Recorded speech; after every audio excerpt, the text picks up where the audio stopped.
우리에게 주신 하나님의 말씀은 요한복음 2장 1절에서 11절 말씀을 함께 보겠습니다.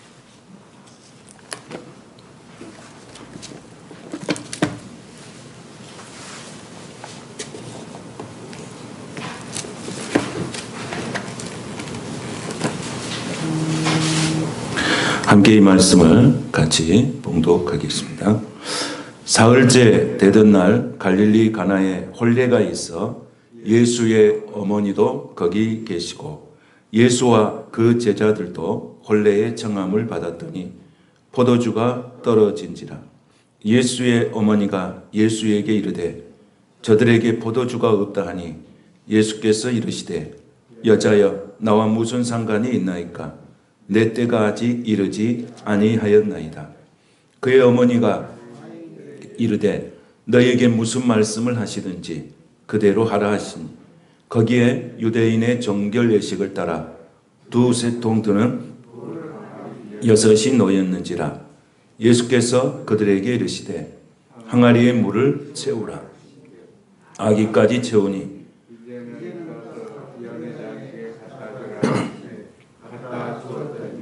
연회장은 물로 된 포도주를 맛보고도 어디서 났는지 알지 못하되 물떠온 하인들은 알더라. 연회장이 신랑을 불러 말하되 사람마다 먼저 좋은 포도주를 내고 취한 후에 내거든 그대는 지금까지 좋은 포도주를 두었도다 하니라.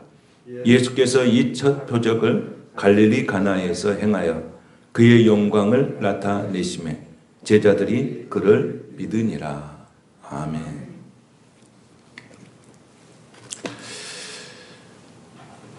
다시 시작하는 축제, 이런 말씀의 제목으로 귀한 말씀 같이 나누기 원합니다. 다시 시작하는 축제. 이런 날이 빨리 오게 될 줄로 믿습니다. 오늘 이 말씀은 예수님의 생애에서 예수님께서 행하시는 기적 중에서 첫 번째 기적. 우리는 이 말씀을 너무 잘 압니다. 그러나 이 말씀 속에는 예수 그리스도 하나님의 구속사가 이 속에 다 들어가 있습니다. 오늘 이 말씀 듣고 이 말씀대로 행할 때 우리에게도 가나안 혼인잔치집에서 일어났던 축복의 은혜가 우리의 삶과 가정과 우리의 일터 가운데 일어나게 될 줄로 믿습니다. 기독교는 우리가 이 다른 말로 말하면 기적이 종교다. 그리고 기적을 인정하는 그런 종교예요. 그래서 창세기 1장 1절부터 기적이죠. 창세기 1장 1절이 뭐죠? 태초에 하나님이 천지를 창조하시니라. 그러죠? 우리 아이들도 이렇게 하잖아요. 태초에. 이 기적이잖아요. 태초에 하나님이 천지를 창조하셨다. 기적이죠. 말씀으로 창조를 하셨어요. 이것을 믿는 신앙이 가장 귀한 신앙이에요. 태초에 하나님이 천지를 창조하셨다. 그래서 이것을 믿느냐 믿지 않느냐로 딱 갈리는 거예요. 그럼 요한계시록 제일 마지막 절은 뭐죠? 아멘이죠. 아멘. 아멘 아닙니까? 그러죠? 그 우리가 태초에 하나님이 천지를 창조하셨느니라고 믿으면 어떻게 하는 거예요? 아멘. 이게 신앙이에요. 신구약 성경을 통틀어서 태초에 하나님이 천지를 창조하셨다. 믿습니까? 아멘. 이거예요. 오늘 예수님께서 이 가나안 혼인잔치집에 오셨는데 언제 오셨냐? 1절을 보면 이렇게 기록하고 있어요. 1절에 뭐라고 나와 있냐면 사흘째 되던 날에 이렇게 되어 있어요. 예수님께서 사역을 하는 첫째 날, 둘째 날, 셋째 날 이런 의미, 또 어떤 시간 속에 그런 날, 우리가 말하는 첫째 날, 둘째 날 이런 개념이 아니고 요 사흘째 되던 날이라고 하는 것은 어떤 개념이냐면 유대인들의 안식일은 토요일이죠. 그럼 첫째 날이 언제냐면 첫째 날은 주일이 첫째 날이에요. 그래서 주일이 첫째 날이고 월요일 날이 둘째 날이고 화요일 날이 셋째 날이에요. 그러면 왜 셋째 날을 이 셋째 날과 결혼과는 어떤 의미가 있을까? 유대인들이 가지고 있는 셋째 날의 개념과 결혼의 관계는 어떤 의미가 있을까? 그런데 유대인들은 이 셋째 날이라고 하는 것, 사흘째 되던 날, 안식일로부터 되는 화요일 날은 그 유대인들이 가지고 있는 가지고 있는 신앙의 개념이 뭐냐면 그날이 축복의 날이라고 이렇게 믿어요. 그래서 유대인들은 언제 결혼을 많이 하냐면 화요일 날, 안식일이 지나는 셋째 날 결혼식을 참 많이 한다고 해요. 그런데 이 월, 화, 수 이런 표현 대신에 안식일 다음 날 첫째 주, 둘째 주, 셋째 날을 이야기하는 것은 창조의 사역과 관련이 있어요. 창조 사역. 그러면 창조의 사역 중에서 우리가 바다와 육지를 창조할 때가 언제냐? 바다 육지가 언제 창조했죠? 첫째 날은 둘째 날, 셋째 날 못 만들었어요. 여러분 촉감을 아셔야 돼. 바다와 육지를 만들었겠잖아요. 바다와 육지를 만들었어요. 그런데 그 바다와 육지를 만들었을 때에 이 유대인들은 바닷물이 덮어있는 지구에 물이 드러나는 그런 축복의 날. 이게 이 바닷물이 덮여있는 지구에 물이 드러나는 날. 이게 축복의 날이라고 표현하는 거예요. 이 날이 언제냐면 사흘째 되는 날이에요. 우리 창조의 질서에도 셋째 날이에요. 그래서 유대인들이 가지고 있는 이 셋째 날. 우리 결혼식 하면 언제 날 잡죠? 영적으로 굉장히 유대인들은 영적으로 많은 것을 생각하면서 날짜를 잡죠. 우리는 언제 잡습니까? 그냥 편한 날 잡잖아요. 이렇게 유대인들의 이 가지고 있는 이 영적인 사고가 아주 대단한 거예요. 대단하죠. 우리 대단한 거예요. 이 날이 무슨 날이냐. 그런 거예요. 그래서 그렇게 하는 거예요. 그러니까 예수님도 그 날이 이 사람들이 가나의 혼인잔치집에 셋째 날 잡았잖아요.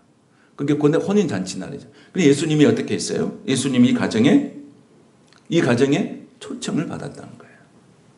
그런데 예수님이 초청을 받은 게 누구 때문에 초청을 받았느냐? 여러 가지 설이 있어요. 나다나엘이 초청했다. 친척간이다. 하여 이랬든 저랬든 간에 예수님 초청을 받았다면 중요하죠. 예수를 믿는 가정과 예수를 믿지 않는 가정이 결혼을 해요.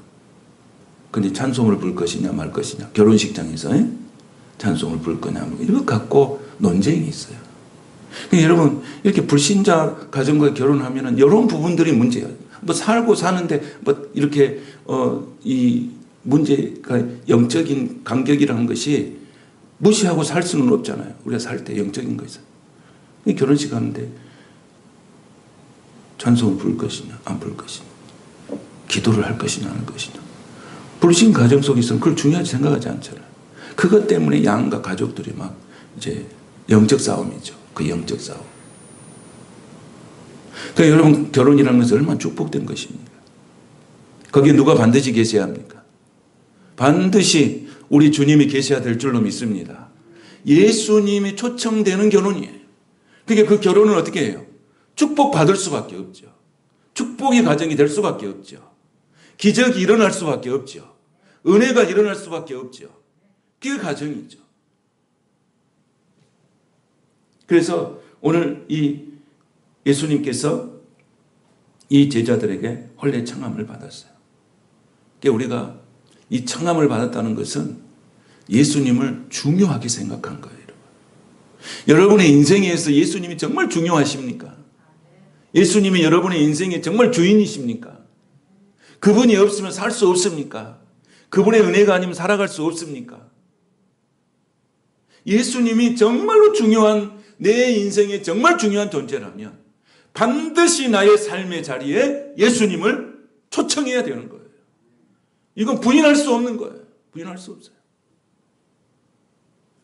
그래서 우리가 날마다 아침마다 일어나면 예수님을 초청하는 거예요. 항상 기도예요. 기도 제목이, 기도 내용이 똑같아요. 어떻게?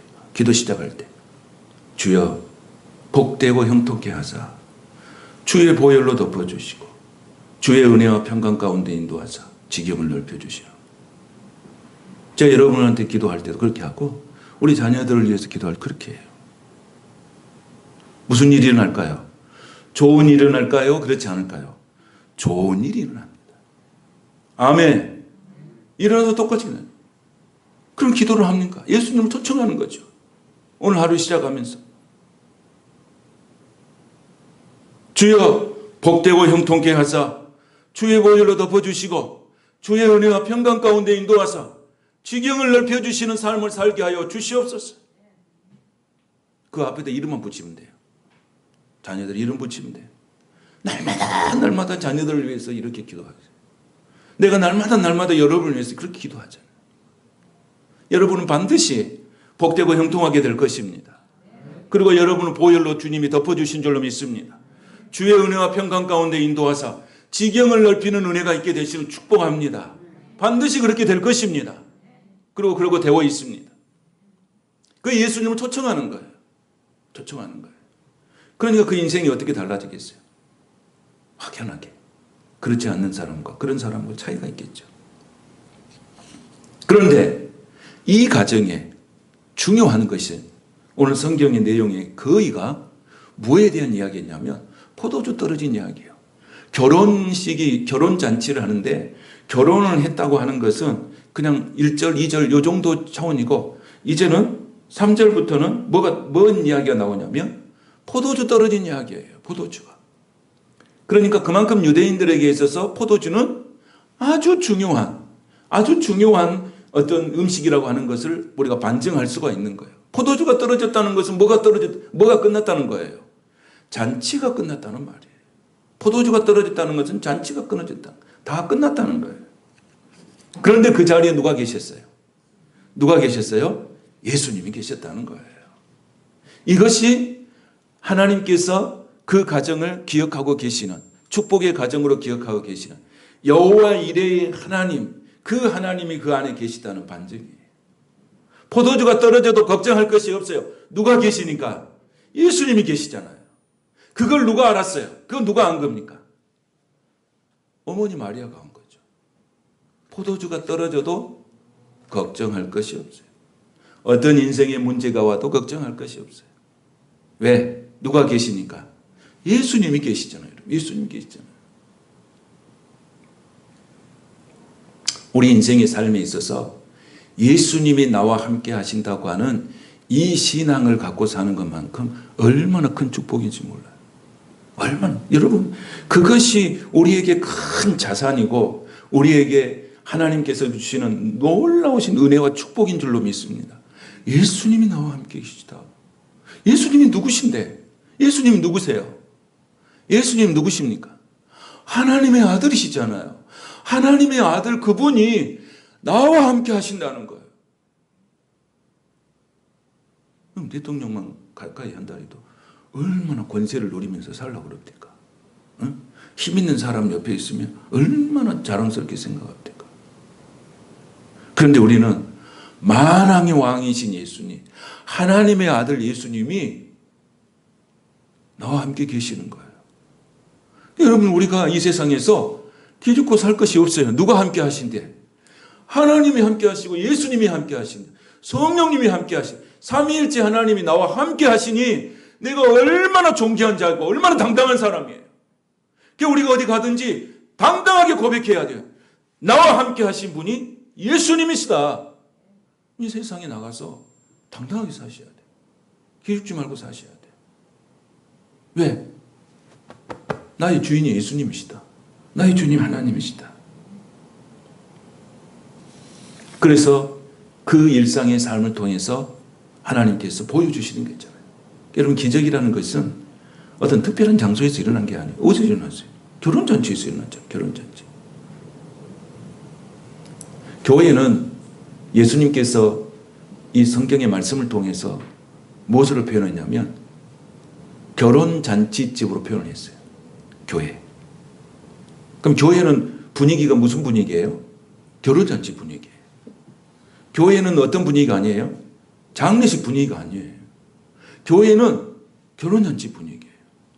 그게 결혼잔치에 그 초청받아서 가는 사람들 얼굴은 어쩝니까? 항상 밝아요. 항상 밝아요. 어제도 제 친구 목사님 결혼한다고 그래서 가거든. 그 딸, 아들 결혼한다 해서 가거든. 얼굴들이 다 밝아. 지금 다 힘들지만 얼굴들이 밝아. 왜? 결혼잔치. 그런데 장례식 가면 어떻게 장례식 가면 다 수심이, 근심이, 얼굴이 그러고 가잖아요.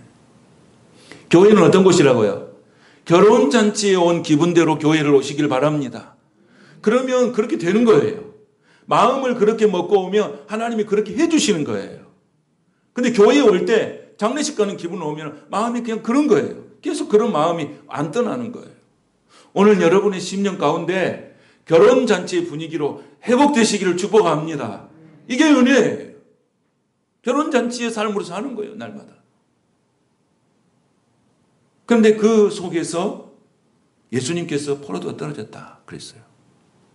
그런데 포도주가 떨어진 것은 잔치가 떨어지는 거예요. 잔치가 끝난 거예요. 요즘에 이 코로나19를 통해서 많은 사람들이 어떤 생각을 갖고 있어요? 포도주가 떨어졌다. 얼마나 힘든 것을 살아갑니다. 제가 이 어려운 환경들을 기도하면서 이 말씀을 하나님 내게 주셨어요. 뭐 말씀 주셨냐? 포도주가 떨어졌다. 지금 이 시대는 어떤 시대냐면 포도주가 떨어진 시대예요. 소망이 떨어졌어요. 살아갈 힘이 없어요. 용기가 없어요. 자살자들이 늘어나고 소상공인들이 힘들어하고 문을 닫고 사람들마다 한숨과 단식이 끊어지지 않는 거예요. 이 시대에 뭐가 끊어져 버렸어요? 포도주가 떨어졌어요. 그래서 사람들은 한결같이 소망을 말하는 사람이 없어요. TV를 켜도 소망을 말하는 사람이 없어요. 신문을 봐도 소망을 말하는 사람이 없어요. 다 죽겠다는 거예요. 미래는 더 어둡다는 거예요. 이게 오늘 이 시대의 사람들이 가고 있는 사고예요. 그런데 하나님이 어떻게 하시는가? 이 끊어진 소망, 포도주가 끊어져 버리는 이 소망 없는 시대에 반전을 일으키실 분이 계십니다. 그분이 누구십니까? 예수 그리스도. 할렐루야. 다 소망이 없다고 합니다. 다 못 살겠다고 합니다. 내 곳간에도 포도주가 떨어졌고 내 가정에도 포도주가 떨어졌고 내 사업장에도 포도주가 떨어졌고 나라의 곳간에도 포도주가 떨어졌다고 합니다. 그런데 그 곳간에 그 떨어진 포도주를 회복시킬 분, 반전을 시킬 분은 바로 예수 그리스도시에요. 예수 그리스도. 믿습니까, 여러분? 예수 그리스도만이 떨어진 포도주를 회복시켜요. 물이 변화해서 포도주를 만드실 분은 오직 예수 그리스도뿐이에요. 여러분 보세요. 이 난국을, 이 포도주가 떨어진 이 세상에 이 난국을 돌파하려고 얼마나 많은 사람들이 지혜를 짜고 지혜를 짭니까? 그런데 뭐가 없습니까? 답이 없습니다. 답이 없어요. 근데 답이 있어요. 예수가 답인 줄로 믿습니다. 이때 이정자들이 주님 앞에 나와서 지혜를 구해야 합니다. 솔로몬처럼 지혜를 구해야 합니다. 이 땅의 그리스도인들이 교회에 나와서 지혜를 구해야 합니다. 우리 입에서는 예수 그리스도 소망이 선포돼야 돼요. 물이 변화해서 포도주 됐다. 얼마나 좋은 일입니까? 변화된다는 것이 얼마나 좋은 것입니까? 사람이 살아갈 때 이런 소망을 갖고 산다는 게 얼마나, 예수님은 물이 변화해 포도주 하실 분이다. 이거 마리아는 믿는 거잖아요. 여러분, 물이 변화해서 포도주를 만드실 분이 예수님이시라는 것을 믿습니까? 그럼 우리 인생에서 다 끊어졌다고 생각하는 것들이 다시 회복시켜 주실 분도 예수님이시라는 것을 믿습니까? 그래서 우리가 탄식하고 절망하고 자리에 앉아있는 게 아니고 다시 나를 일어서게 하시고 다시 나로 하여금 새롭게 기지개를 펴게 하실 그 예수님, 그 예수님을 바라보고 그 예수님을 초청하고 그 예수님께 나가야 할 줄로 믿습니다. 그래서 예수 그리스도를 우리가 인격적으로 만나요. 예수님 이 문제가 발생했을 때 마리아는 알았잖아요. 저분이 하나님의 아들이시다. 그런데 저분은 이 모든 문제를 해결하여 주실 분으로 믿었어요. 그 포도주 떨어지니까 제일 먼저 찾아갔어요. 누구를 제일 먼저 찾아갔습니까? 여러분, 문제가 생기면 누구를 제일 먼저 찾아가야 돼요? 예수님을 제일 많이 찾아가시기를, 제일 먼저 찾아가시기를 축복합니다. 마리아는 문제가 탁 발생하니까 그 집 주인 안 찾아갔어요. 주인한테 찾아가. 우리 넣을까요? 주인한테 찾아가가지고 포도주가 떨어졌는데 어떻게 된 일입니까? 그 주변 사람들한테 물어보고 포도주가 떨어졌는데 어떻게 할 겁니까? 이렇게 물어보질 않았어요. 누구를 먼저 찾아갔어요? 예수님을 먼저 찾아간 거예요. 예수님. 우리 인생에서 문제가 없는 인생이 어디가 있습니까? 그렇다면 그 문제 앞에서 우리가 어떻게 해야 돼요? 사람을 찾아가는 것이 아니고 누구를 찾아가야 돼요?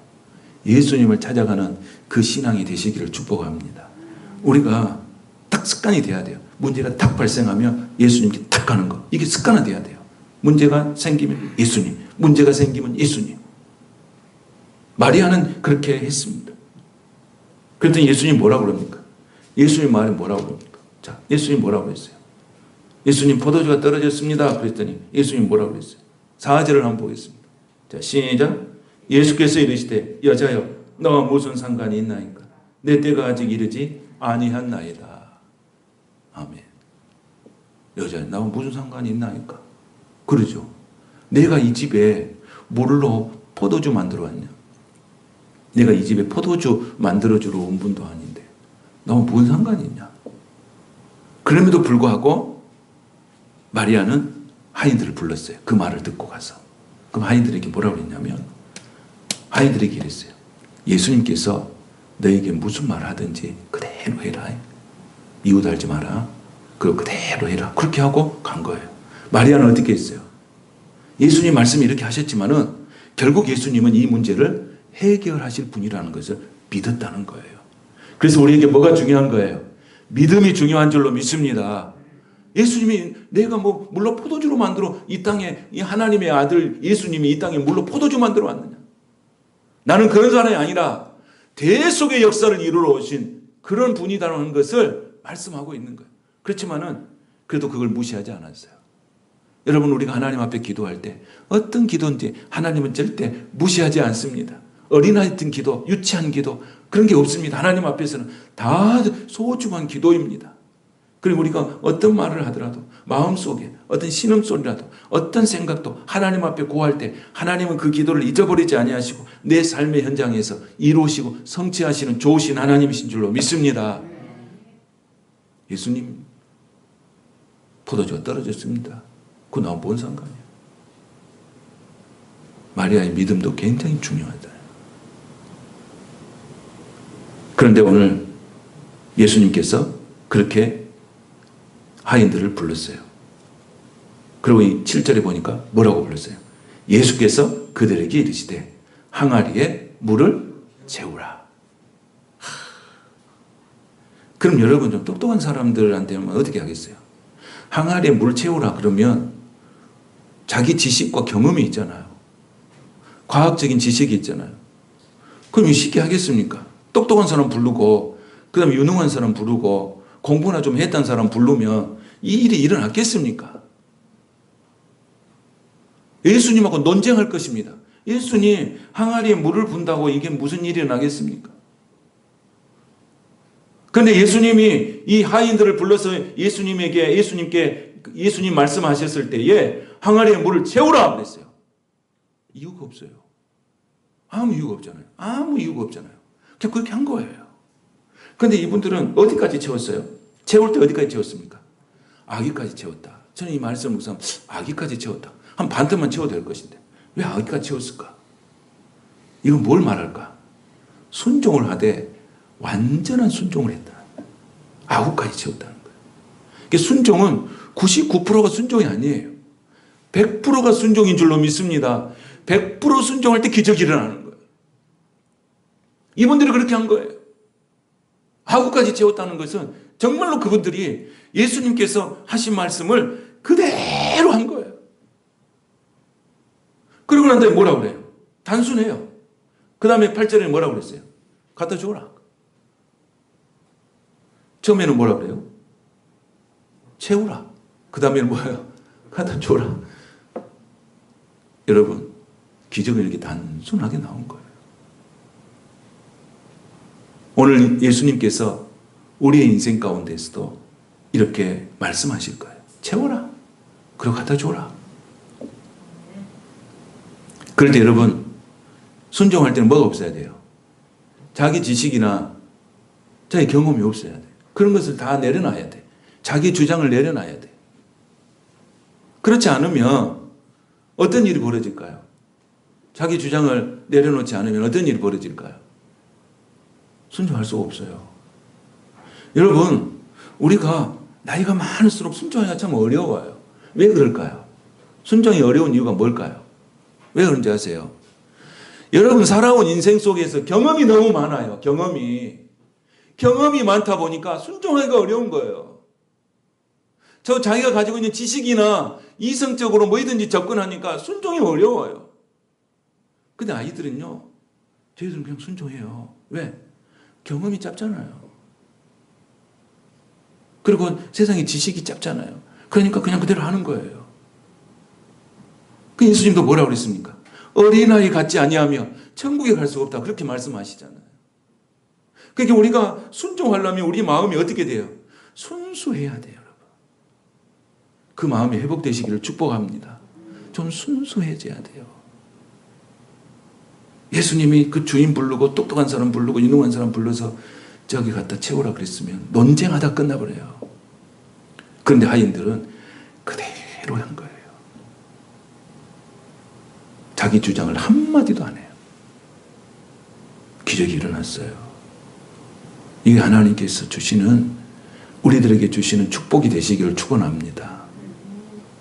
여러분 자녀들 키울 때는 그러잖아요. 어렸을 때는 뭐 시키면 그대로 하죠. 좀만 크면 어떻게 해요? 자기 생각이 있어요.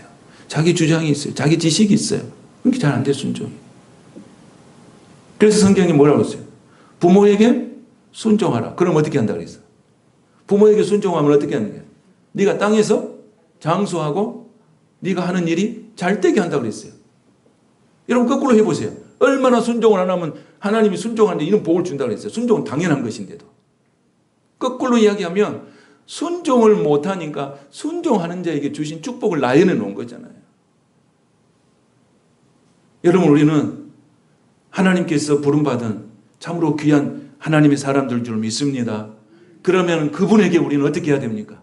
무슨 말씀을 하든지 그대로 하는 순종의 사람이 될 수 있기를 축복합니다. 이 사람이 기적의 주인공이 되는 거예요. 이 사람이 승리의 주인공이 되는 거예요. 이 사람이 하는 일은 모든 거 잘 되는 거예요.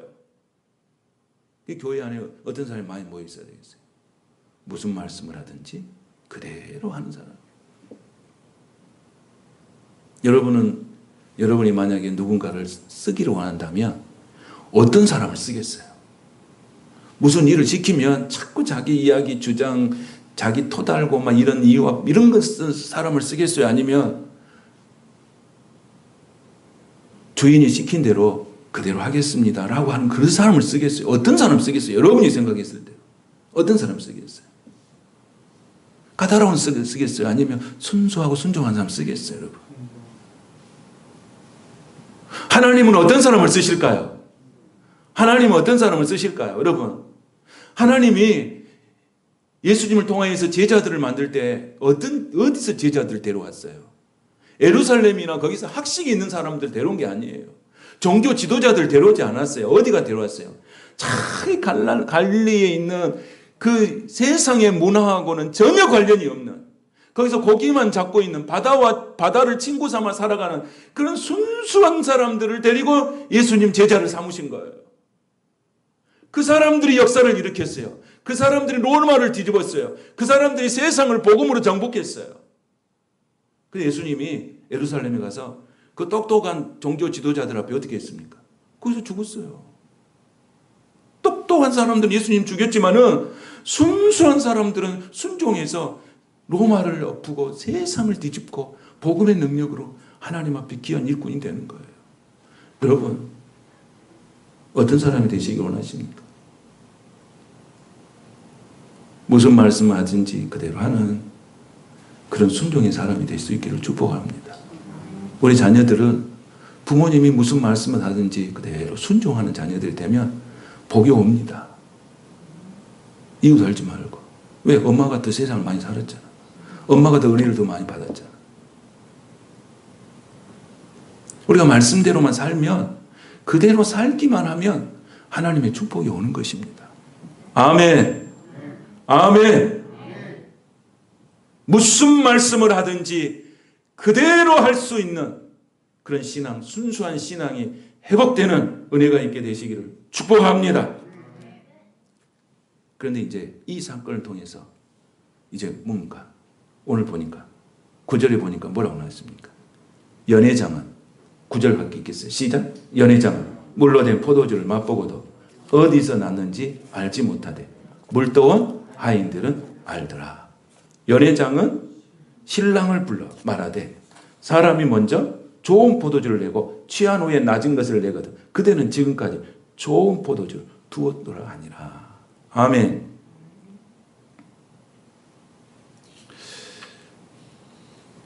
여러분 다 잘 되고 평안한 것이 바로 기적이에요. 여러분의 삶 가운데 지금 어려운 이 시대에 다 잘 되기를 축복합니다. 그리고 평안하시기를 축복합니다. 기적은 언제 일어났습니까? 열악한 곳에서 너무너무 부족하고 어려울 때 기적이 일어났어요. 기적은 언제 일어나느냐? 사방이 막혀있을 때 기적이 일어났어요. 기적이 언제 일어났느냐? 포도주가 떨어질 때 일어났어요. 여러분 성경에 보면 오병이어나 나사로가 부활한다든지 풍랑이는 바다, 맹인의 이런 예수님의 그 기적의 사건은 다 인간으로서 막막한 삶 앞에서 하나님이 간섭하심으로 기적이 일어났습니다. 예수님은 어떤 분이냐면 마지막에 최고로 좋은 것을 주시는 분이십니다. 할렐루야. 여러분의 인생을 살아가면 살아갈수록 우리 예수님은 여러분에게 최고의 좋은 것을 주실 줄로 믿습니다. 우리 자녀들도 인생을 살아가면 살아갈수록 더 좋은 것으로 하나님이 채워주실 줄로 믿습니다. 오늘 예수님 그렇게 하시잖아요. 좋은 것을 먼저 가져야 맞는데 좋은 것은 지금 이제 마지막에 나온 거예요. 그러니까 우리의 신앙은 인생의 후반전이 더 좋고 최고의 날이 될 줄로 믿습니다. 제일 중요한 것은 내 인생의 최고의 날은 아직 오지 않았다는 거예요. 믿습니까? 그래서 오늘보다는 여러분 내일이 더 좋으시길 바랍니다. 내일보다는 모레, 금년보다는 내년이 더 좋고 1년 후가 더 좋고 5년 후가 더 좋고 10년 후가 더 좋은 인생이 될 수 있기를 축복합니다. 그렇게 해주신다는 거예요. 더 좋게 해준다는 거예요. 내가 처음은 미약하지만 나중은 창대하게 해주신다는 거예요. 여러분 이게 하나님의 말씀이면 아멘으로 믿으시길 바랍니다. 지금은 힘들고 지금은 연약하고 지금은 포도주가 떨어질지라도 주님은 그것을 반전시켜서 이전보다도 더 창대하게 하나님께서 채워주실 줄로 믿습니다. 그럼 우리가 낙심하지 말고 근심하지 말고 염려하지 말고 주님을 초청하여 그 주님이 주신 은혜로 흠뻑 젖어서 나를 통해서 일하시는 하나님을 경험하며 기적의 주인공이 될 수 있기를 축복합니다. 말씀을 정리하겠습니다.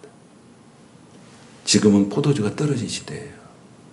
다 떨어졌다고 그래요. 이 집도 떨어지고 저래도 떨어졌고 교회도 포도주가 떨어졌다고 그래요. 곳간이 비어있다고 그래요. 그런데 그건 세상의 소리입니다. 세상은 다 그렇게 가고 있습니다. 그러나 우리는 누가 계십니까? 그 다 떨어져 포도주가 떨어진 그 인생의 삶 가운데 오셔서 그 모든 것을 반전시킬 수 있는 예수 그리스도를 믿고 살아가는 우리는 존귀한 자인 줄 믿습니다. 하나님은 이 모든 인생을 반전시키고 다시 시작하는 축제로 우리를 이끌어 주실 줄로 믿습니다. 이제 끊어질 것만 같았던 그 축제가 예수로 인하여서 다시 회복되는, 다시 시작되는 은혜가 있겠습니다. 교회가 그렇게 될 것입니다. 여러분의 사업장과 직장이 그렇게 될 것입니다. 여러분의 자녀들이 그렇게 될 것입니다. 이 나라 이 민족이 그렇게 될 것입니다. 우리 모두 소망을 가지고 주 예수 그리스도를 잘 믿어 주의 안에서 승리하시는 저와 여러분이 되시기를 축복합니다. 걸어가신 주님 감사합니다. 이 어려운 시대에 이 혼인잔치에 넘쳐나는 기쁨이 우리 가운데도 있게 하여 주시옵소서. 포도주가 떨어졌다고 다 소망이 끊어졌다고 한숨과 탄식이 끊어지지 않은 이때에 우리 예수님께서는 그 모든 것을 반전시킬 수 있는 하나님의 아들이심을 우리가 믿고 그 예수님 앞에 찬양하며 영광 돌릴 때 그 모든 어둡고 답답한 것들은 다 지나가고 오직 혼인잔치의 기쁨만이 우리의 삶을 지배할 줄로 믿습니다. 우리 성도들 더 힘을 내고 더 하나님 잘 섬길 때 다시 시작하는 축제의 참여자가 될 수 있도록 은총 내려 주시옵소서. 예수님의 이름으로 축복하며 기도하옵나이다. 아멘.